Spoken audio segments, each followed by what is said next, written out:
5वीं अनुसूची के राज्य में, एक आदिवासी बहुल राज्य में जो है आपका हिंदू, मुसलमान, ईसाई बच्चे, सिख बच्चे, जैन बच्चों के लिए कॉलम कोड, मतलब वो स्कॉलरशिप के हकदार हैं, मगर जो सरना आदिवासी बच्चे हैं उनके लिए कोई कॉलम कोड नहीं। 32 जनजाति झारखंड में हैं, पर अगर शिक्षा लेवल में देखा जाए तो प्राथमिक स्कूल से अभी तक ये 5वीं अनुसूचित क्षेत्र पर अभी तक इसका शिक्षा पढ़ाई नहीं हुआ है। हमारी भाषाओं को के ऊपर क्षेत्रीय भाषा है, जैसे नागपुरी भाषा संपर्क की बोली है और हिंदी की उप बोली है, उसको आप भाषा कह सकती हो उसकी।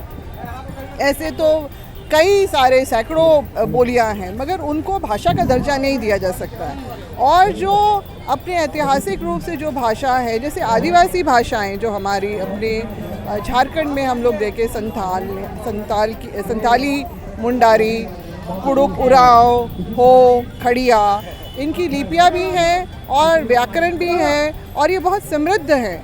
मगर अफसोसजनक बात ये है कि आज तक जो है स्कूली स्तर के प्रारंभिक कक्षाओं, मतलब कक्षा नंबर 1 से 10 तक जो है इसका पठन पाठन शुरू होना चाहिए, आज तक नहीं। आज तक 24 साल पूरा होने वाला है। आज भी आंखों में गुस्सा है, हमारी बातों से भी झलकेगा, आंखों में भी अंगार है, लेकिन आज तक हमारा जो सरकार है भाषा को नहीं बचा पाई। आदिवासियत की बात हो या एक ये जो समूह है, अगर भाषा को अगर लागू नहीं किया जाए तो ये फिर हमारी सरकार या चाहे केंद्र हो, राज्य हो, ये लोकतांत्रिक देश हमें महसूस नहीं होती है। कि हम लोग भीख नहीं मांग रहे हैं, संविधान प्रदत्त जो भी अधिकार है हमको आप वहाँ पर सीधे साधे दीजिए। हम पैसा नहीं मांग रहे हैं, आपकी जमीन जायदाद हमारा नहीं मांग रहे हैं। राज्य सरकार से मांग करते हैं कि आदिवासी भाषा को प्राथमिकता के साथ जो है कक्षा 1 से इसकी पढ़ाई और लिखाई भी, जो देवनागरी में नहीं,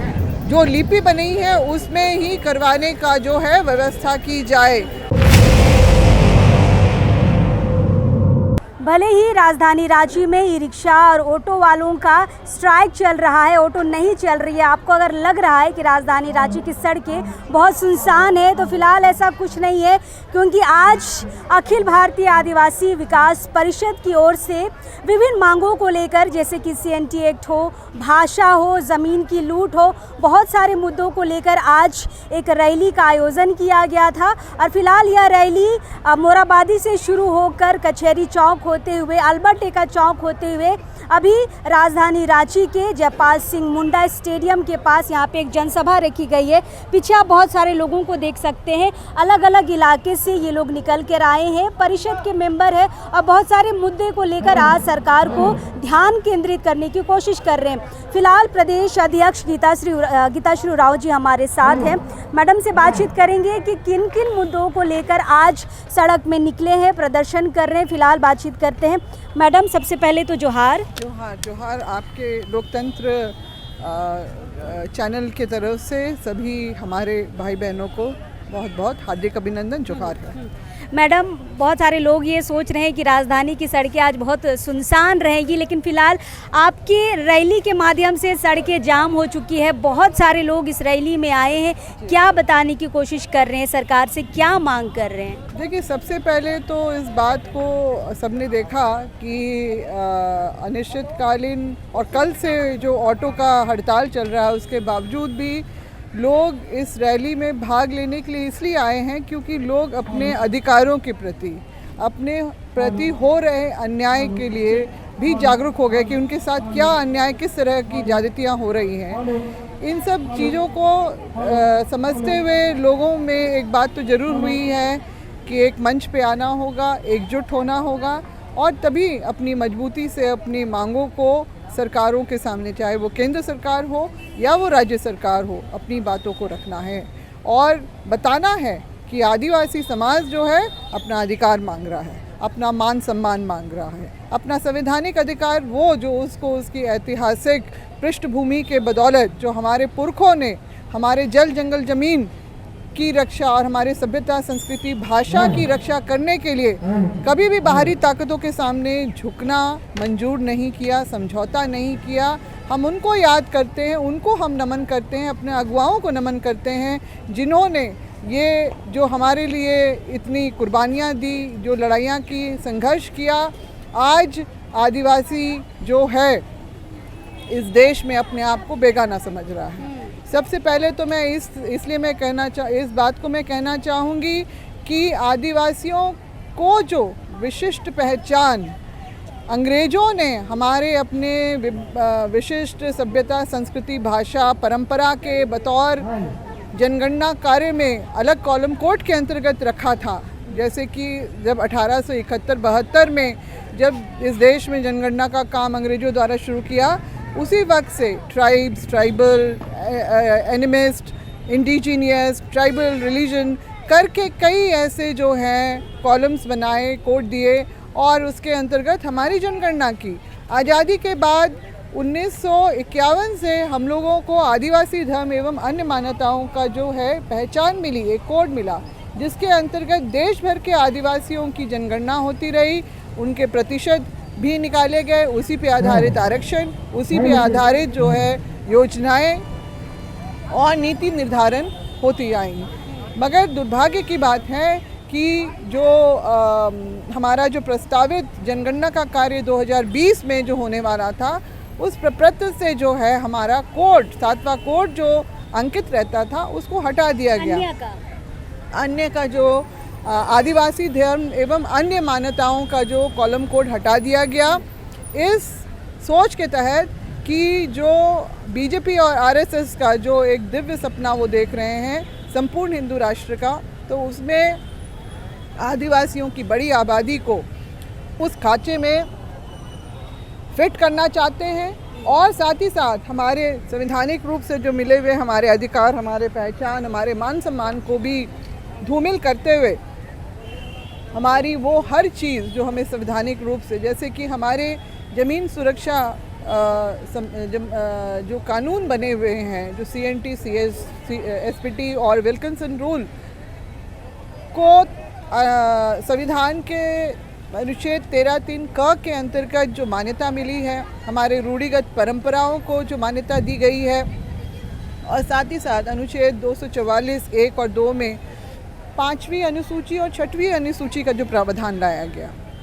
ये देखिए, अंग्रेज़ों ने भी आज़ादी से पहले गवर्नमेंट ऑफ इंडिया एक्ट 1918 और 1935 में इस बात को दोहराया कि अनुसूचित क्षेत्रों में आदिवासी अपने हिसाब से जीने, रहने और स्वशासन के लिए स्वतंत्र रहेगा।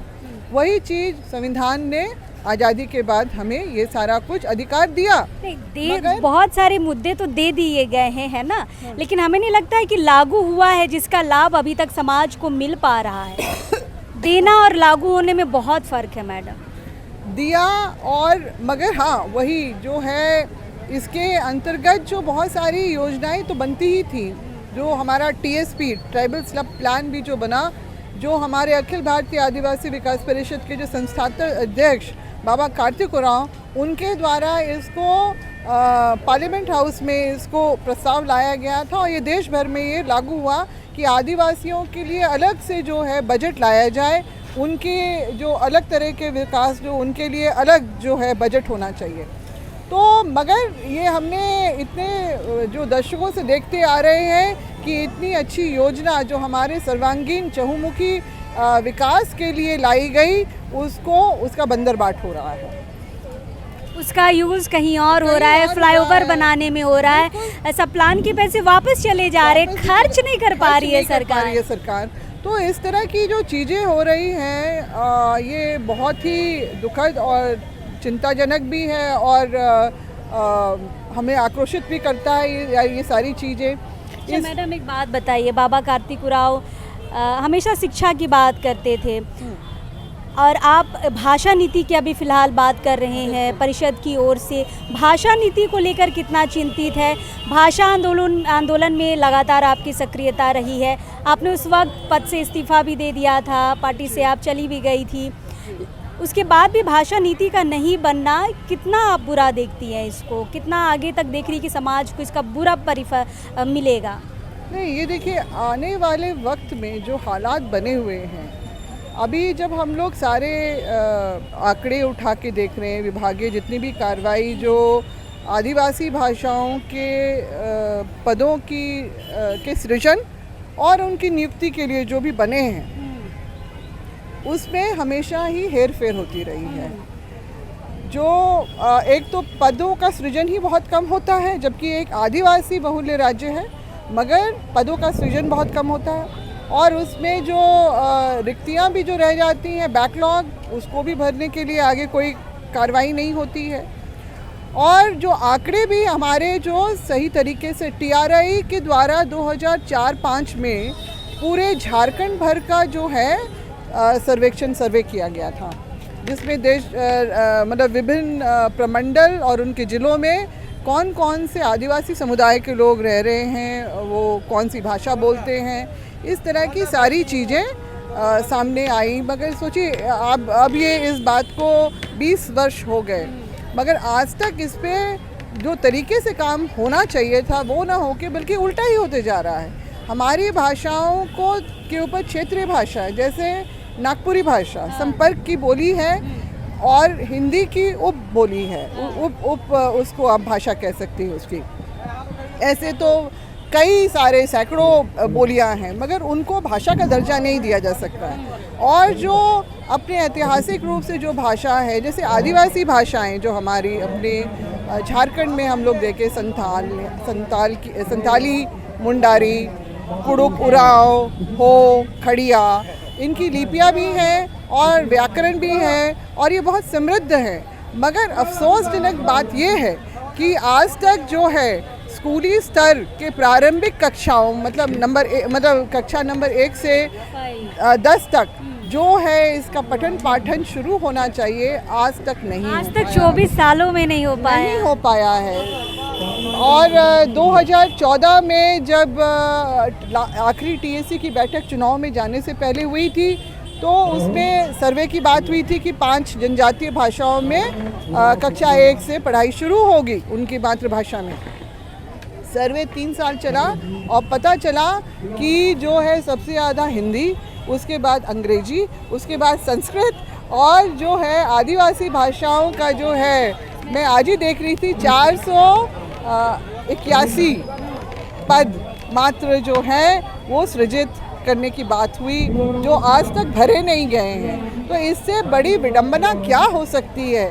और हम लोग के ऊपर अब नागपुरी जो थोपा, और कई अभी हाल के जो सर्वेक्षण जो इस साल अभी नियुक्ति, वो तो अच्छा हुआ कि वो रोक दिया गया, नहीं तो हर जगह नागपुरी सर्वेक्षण चल रहा था कि किन किन इलाकों में क्या क्षेत्रीय भाषा चल रही है, उस हिसाब से फिर टीचर नियुक्त किए जाएंगे। तो अधिकतर इलाकों में नागपुरी ही लिखे जा रहे थे। बिल्कुल, देखिए यहाँ गड़बड़ियाँ ये हो रही है कि बोलने वाली भाषा और ये सब जो जैसे नागपुरी में भी देवनागरी में है, उसी तरह से जैसे हमारी जितनी आदिवासी भाषाएं हैं, हमारी सबकी अपनी अलग अलग लिपियाँ हैं, जो फिर भी जो जिसमें शुरुआती दौर से जो पढ़ाने की जो व्यवस्था दी जानी चाहिए वो नहीं हो रहा है। संयुक्त राष्ट्र संघ भी बोल रहा है कि आदिवासी भाषाएं विलुप्त प्राय हैं और बहुत जल्दी जो हालात हमारे अपने राज्य में भी बने हुए हैं तो बहुत जल्दी आदिवासी भाषाएं तो विलुप्ति हो जाएंगी और इसी तरह से संपर्क या फिर संस्कृत, उर्दू, फारसी इनका बोलबाला ज़्यादा होगा आदिवासी बहुल राज्य में।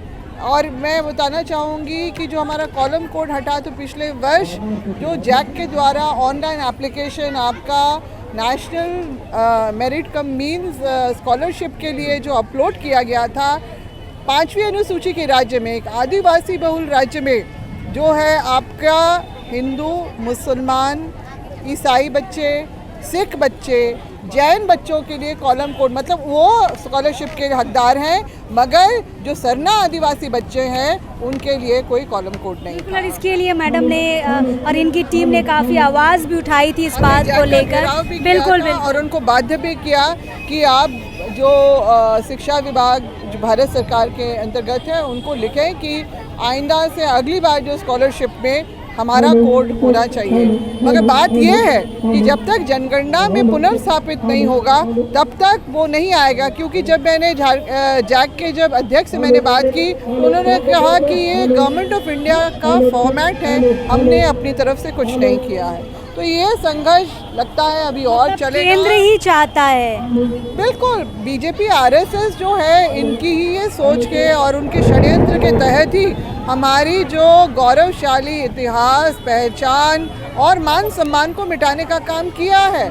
तो आदिवासियों को जो है समझना होगा कि किस तरह के षड्यंत्र हमारी पहचान, हमारी सभ्यता, संस्कृति, हमारे जो सुरक्षा जमीन के सुरक्षा संबंधी कानून और जो हमारी भाषा संस्कृति को मिटाने के लिए लगातार हो रहे हैं, उसके लिए जब तक आदिवासी समाज एक नहीं होगा, हमारी ये सारी चीज़ें जो हैं वो पूरी नहीं हो पाएंगी। और हम लोग राज्य सरकार से मांग करते हैं कि आदिवासी भाषा को प्राथमिकता के साथ जो है कक्षा 1 से इसकी पढ़ाई और लिखाई भी जो देवनागरी में नहीं, जो लिपि बनी है उसमें ही करवाने का जो है व्यवस्था की जाए, ताकि हमारे बच्चे अपनी समृद्ध भाषा संस्कृति का जो है विरासत लेके आगे चलें।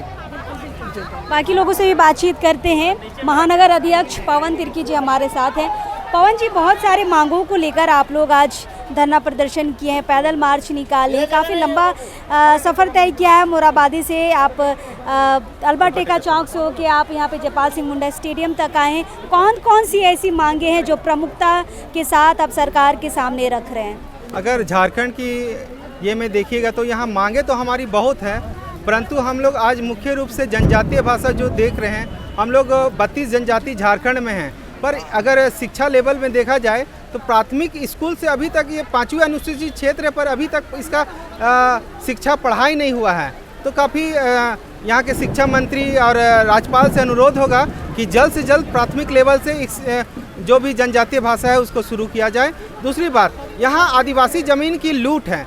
जब तक थाना और अंचल जब तक सही नहीं रहेंगे, यहाँ आदिवासी ज़मीन की लूट इसी तरह चलती रहेगी। इसमें सरासर यहाँ राज्य के जो मुखिया हैं उनका कसूर है, चूँकि उन्हें टाइट करना चाहिए थाना और सीओ को। मांडर से अनिल दा हमारे साथ हैं, रात्रि पाठशाला चलाते हैं। दादा, भाषा का कितना महत्व देख रहे हैं? भाषा नीति के पोस्टर हमने देखे हैं इस रैली में। किस लिए भाषा नीति बनाने की आप लोग बात कर रहे हैं? देखिए, अगर आदिवासियत की बात हो या एक ये जो समूह है, अगर भाषा को अगर लागू नहीं किया जाए तो ये फिर हमारी सरकार या चाहे केंद्र हो राज्य हो, ये लोकतांत्रिक देश हमें महसूस नहीं होती है। क्योंकि एक इतनी बड़ी आबादी की जो भाषा है उसको ख़त्म करने की जो साजिश है, ये अनैतिक है, गलत है। और हम लोग अगर मान के चले कि हम लोग भाषा हमारे बच्चे नहीं पढ़ेंगे तो फिर आगे जाके वो अपनी संस्कृति, अपना जो पूर्वज के द्वारा हमें प्राप्त है जो विरासत में, वो हम लोग कहाँ से संयोग करके पाएंगे। तो ये ज़ोरदार हम लोग विरोध करते हैं और ये बहुत गलत है। मतलब चाह रहे कि भाषा नीति बने और जो बच्चे पढ़ रहे हैं वो अपनी भाषा को समझे। जी बिल्कुल, क्योंकि आदिवासी बच्चा अपना आदिवासी भाषा को छोड़ के संस्कृत, नागपुरी, ये सब भाषा पढ़ने के लिए बाधित यहाँ की सरकारें कर रही है, जो कि ये संविधान के विरुद्ध है और एक नैतिक भी विरोध है, गलत है। फिर भी सब जानबूझ के जो हमारे जो नेता है, अगुआ है, वो इस पर आवाज़ नहीं उठाते हैं। और हम लोग जो बच्चे हैं, बूढ़े हैं, सभी मिलकर इसका पुरजोर यहाँ की सरकार का हम लोग विरोध करते हैं। प्रवीण कच्छप भी इस पैदल मार्च में आए हैं। फिलहाल बातचीत करते हैं। दादा, कई मांगों के साथ आप लोग आज सड़क में उतरे हैं, खासकर ज़मीन के मुद्दे और भाषा नीति को लेकर। मैंने बहुत सारे बोर्ड देखे हैं, महिलाएं पकड़ी थी। क्या कहना है ज़मीन को लेकर और भाषा नीति को लेकर? सबसे पहले तो आपके तमाम दर्शकों को क्रांतिकारी नमस्कार। और इस झारखंडी माटी का बेटा तो झारखंडी जोहार रहेगा।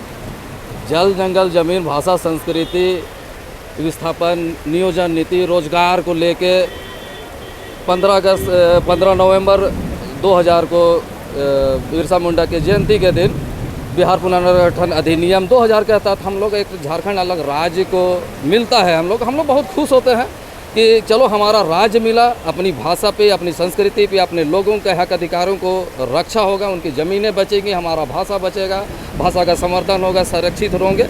लेकिन कमोबेश देखिए, अभी 24 साल पूरा होने वाला है, आज भी आंखों में गुस्सा है। हमारी बातों से भी झलकेगा, आंखों में भी अंगार है। लेकिन आज तक हमारा जो सरकार है भाषा को नहीं बचा पाई। ना हम लोगों का मांग था कि प्राइमरी से लेकर पीजी तक अपनी जो भी जनजातीय भाषा है, खासकर 5वीं अनुसूचित राज्य है तो 5वीं जो 13 अनुसूचित जिला है वहाँ कम से कम ही करे। लेकिन ये सरकार जो सीआरसी है, बीआरपी और सीआरपी को जो इन लोगों ने सौंपा था डाटा कलेक्ट करने के लिए, इन लोग क्या किया है कि वहाँ जाके हमारा जो आदिवासी जनजातीय जहाँ पर बहुल क्षेत्र है, जहाँ भाषा बहुल क्षेत्र है, वहाँ पर इन लोगों ने नागपुरी भाषा को दर्शा दिया। तो कहीं ना कहीं यहाँ पर ऊपर में जो लोग ब्यूरोक्रेसी में है वो लोग नहीं चाहते कि हमारा भाषा बचे, और वो लोग ख़त्म करने के लिए ये लोग हमारा जनजातीय भाषा जहाँ पर बहुल इलाका में नागपुरी भाषा को पढ़ाने के लिए पद सृजित कर रहा है। तो हम लोगों को इसका कड़ा विरोध करते हैं। और हमारी जो हमारा जो कस्टोडियन है राज्यपाल, उसको भी हम लोग आज ज्ञापन सौंपेंगे कि हमारी जो 5वीं अनुसूचित राज्य में हमारी भाषा का संरक्षण और समर्थन के लिए जो हमारा जो हक है उसको दीजिए। हम लोग भीख नहीं मांग रहे हैं, संविधान प्रदत्त जो भी अधिकार है हमको आप वहाँ पर सीधी साधी दीजिए। हम आपसे हम पैसा नहीं मांग रहे हैं, आपकी ज़मीन जायदाद हमारा नहीं मांग रहे हैं। हमारा मरंगोम के जो हमारा आदिवासियों को जो संविधान सभा के जो सदस्य थे उन्होंने जो हमारा अधिकार को दिया, हम लोग बस उसी अधिकार को हम लोग मांग रहे हैं। और यहाँ पर हमारा जो दखल दिहानी का मामला है 4000 से ज़्यादा है, ज़मीन लूट हो रही है पूरा कमोबेश पूरे झारखंड राज्य में। देखिएगा 53,000 ज़मीनों पे गैर आदिवासियों का कब्जा है। सरकार बोलती है कि हम जल जंगल की ज़मीन की सरकार है, आदिवासियों की सरकार है, तो हमें नहीं लगता है कि ये आदिवासियों की सरकार है। आज तक ये 23 साल होने को है, कभी भी दखल दिहानी के मामले में दिहानी खुलकर कोई सरकार नहीं आई, दिहानी का मामला दिहानी को नहीं दिया है। हमारा सरकार से मांग है कि हमारा जो सीओ होगा, जो डीसी होगा, जो थाना प्रभारी होंगे, जो एसपी होंगे, वो ये 5वीं अनुसूचित क्षेत्र में आदिवासी होना चाहिए, ताकि हमारा ज़मीन लूट भी जाए। हमारा जो माँ बहनों के साथ जो भी अन्याय होता है उन पे हमको न्याय मिलना चाहिए। और जो सरना धर्म के कोड है, हम लोग बार 23 साल से मांग कर रहे हैं कि जो 2011 का जनगणना था उसके अनुसार 12 लाख, 12 करोड़ हमारे सरना धर्म को मानने वाले थे। और जो जनसंख्या प्रपत्र में उसमें जनगणना पत्र में 50 लाख से ज़्यादा दिखाए। लेकिन इतना यहाँ पर निकम्मी सरकार है हमारी आदिवासी सरकार, बोलने के बाद भी मतलब इन लोगों ने 14 लाख 15 लाख का जो भी जैनी लोग का धर्म कोड दे दिया। लेकिन हमारा 12.5 करोड़ जनसंख्या होने के बाद भी आज हमारा धर्म कोड नहीं मिलना, हमारा आज आंसू आता है, हम रोते हैं। अगर ये हाँ स्थिति देख अगर ऐसा ही ये लोग परेशान करते रहे तो ये देख रहे हैं बार हम लोग सड़क पे आ रहे हैं हमारा राज्य होते के पर भी। अगर ऐसा ही रहेगा ये विद्रोह अगर जाएगा, और देखिएगा 2024 में कितने विधायकों की विधायकी जा रही है अगर ये लोग अगर ऐसा ही रवैया रहा तो। फिलहाल देखिए यहाँ पर बारिश बहुत ज़्यादा हो गई है राजधानी रांची में, और फिलहाल इस वीडियो को हम यही समाप्त करते हैं। लगातार यहाँ पर देखिए कई मांगों को लेकर लोग सड़क पर हैं, और देखिए आज परिषद की टीम यहाँ पर पैदल मार्च करके आई है अपने बहुत सारे मांगों को लेकर। बारिश भी झमाझम हो रही है। फिलहाल बहुत सारे लोगों से हमने उनकी राय ली है किन सारे मसलों के साथ आज रोड पर उतरे हैं। ज़मीन का सबसे बड़ा मुद्दा है, उसके बाद भाषा नीति की मुद्दा है। बहुत सारे मुद्दों के साथ लोग आज सड़क पर उतरे हैं। देखना ये होगा कि सरकार का ध्यान इन लोगों पर, इस बैनर पोस्टर पर कब तक आएगा, कब तक इसके समाधान के लिए विचार विमर्श होंगे। फिलहाल हम यहाँ पर कोशिश करेंगे और लोगों से बातचीत करने के लिए। फिलहाल अब इस वक्त के लिए जोहार रहेगा।